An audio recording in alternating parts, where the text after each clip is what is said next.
ओम नमः शिवाय।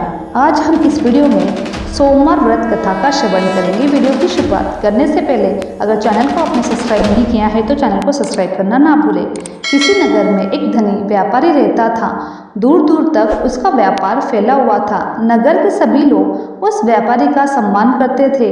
इतना सब कुछ संपन्न होने के बाद भी वह व्यापारी बहुत दुखी था, क्योंकि उसका कोई पुत्र नहीं था, जिस कारण अपने मृत्यु के पश्चात व्यापार के उत्तराधिकारी की चिंता उसे हमेशा सताती रहती। पुत्र प्राप्ति की इच्छा से व्यापारी प्रत्येक सोमवार भगवान शिव की पूजा व्रत किया करता था और शाम के समय शिव मंदिर में जाकर शिव जी के सामने घी का दीपक जलाया करता था। उसकी भक्ति को देखकर माता पार्वती प्रसन्न हो गई और भगवान शिव से उस व्यापारी की मनोकामना पूर्ण करने का निवेदन करने लगी। भगवान शिव बोले, इस संसार में सबको उसके कर्म के अनुसार फल की प्राप्ति होती है। जो प्राणी जैसा कर्म करते हैं उन्हें वैसे ही फल प्राप्त होता है। शिव जी द्वारा समझाने के बावजूद माता पार्वती नहीं मानी। उस व्यापारी की मनोकामना पूर्ति हेतु शिव जी से बार बार अनुरोध करती रही। अंत माता पार्वती के आग्रह का देखकर भगवान भोलेनाथ को उस व्यापारी को पुत्र प्राप्ति का वरदान देना पड़ा। वरदान देने के पश्चात भोलेनाथ मां पार्वती से बोले, आपके आग्रह पर मैंने पुत्र प्राप्ति का वरदान तो दे दिया, परंतु इसका यह पुत्र 16 वर्ष से अधिक तक समय तक जीवित नहीं रहेगा। उसी रात भगवान शिव ने उस व्यापारी के स्वप्न में आए और उसे पुत्र की प्राप्ति का वरदान दिया और उसके पुत्र के 16 वर्ष तक जीवित रहने का भी बात बता दी। भगवान के वरदान से व्यापारी को खुशी तो हुई, लेकिन पुत्र की अल्पायु की चिंता उसे खुशी को नष्ट कर दी। व्यापारी पहले की तरह सोमवार के दिन भगवान शिव का विधिवत व्रत करता रहा। कुछ महीने के बाद उसके घर में एक अति सुंदर बालक ने जन्म लिया और घर में खुशियां ही खुशियां भर गई। बहुत धूमधाम से पुत्र जन्म का समारोह मनाया गया, परंतु व्यापारी को पुत्र जन्म की अधिक खुशी नहीं हुई, क्योंकि उसे पुत्र की अल्पायु के रहस्य का पता था। जब पुत्र 12 वर्ष का हुआ तो व्यापारी ने उसे उसके मामा के साथ पढ़ने के लिए वाराणसी भेज दिया। लड़का अपने मामा के साथ शिक्षा प्राप्त हेतु चल दिया। रास्ते में जहाँ भी मामा भांजे विश्राम हेतु रुकते, वही यज्ञ करते और ब्राह्मणों को भोजन कराते। लंबी यात्रा के बाद मामा भांजे एक नगर में पहुंचे। उस दिन नगर के राजा की कन्या का विवाह था, जिस कारण पूरे नगर को सजाया गया था। निश्चित समय पर बारात आ गई, लेकिन वर के पिता ने अपने बेटे के एक आने की आंख से काना होने के कारण बहुत चिंतित था। उसे भय था कि इस बात का पता चलने पर कहीं राजा विवाह से इनकार न कर दे, इससे उसकी बदनामी भी होगी। जब वर के पिता ने व्यापारी को पुत्र को देखा तो उसके मस्तिष्क में एक विचार आया। उसने सोचा, क्यों ना इस लड़के को दूल्हा बनाकर राजकुमारी से विवाह करा दूं।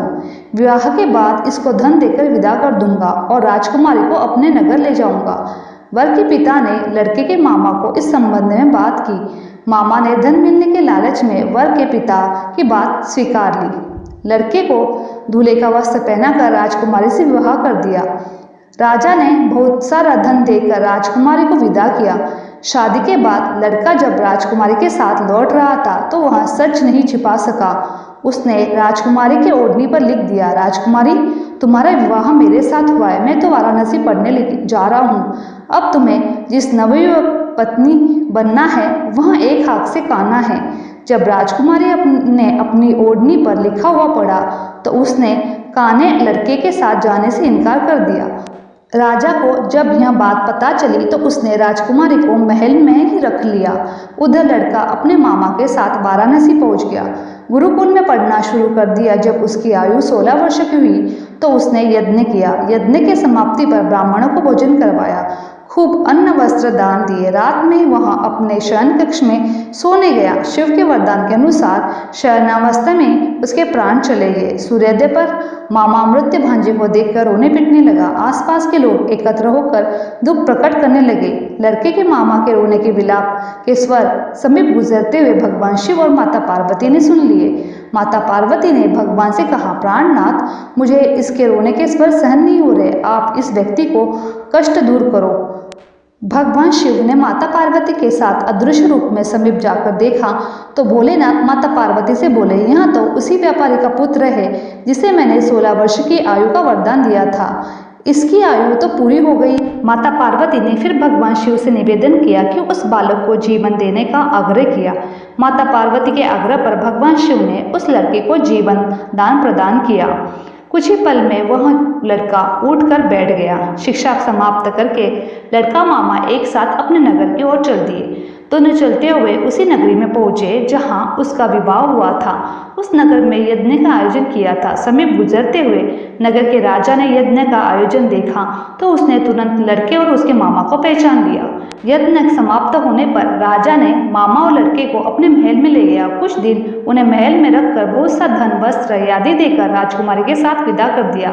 इधर भूखे प्यासे रहकर व्यापारी और उसकी पत्नी बेटे की प्रतीक्षा कर रहे थे। उन्होंने प्रतिज्ञा कर रखी थी यदि उन्हें अपने बेटे की मृत्यु का समाचार मिला तो दोनों अपने प्राण त्याग देंगे। परंतु जैसे ही उसने बेटे के जीवित वापस लौटने का समाचार सुना तो वह बहुत प्रसन्न हुआ। वह अपने पत्नी और मित्रों के साथ नगर के द्वार पर पहुंच गया।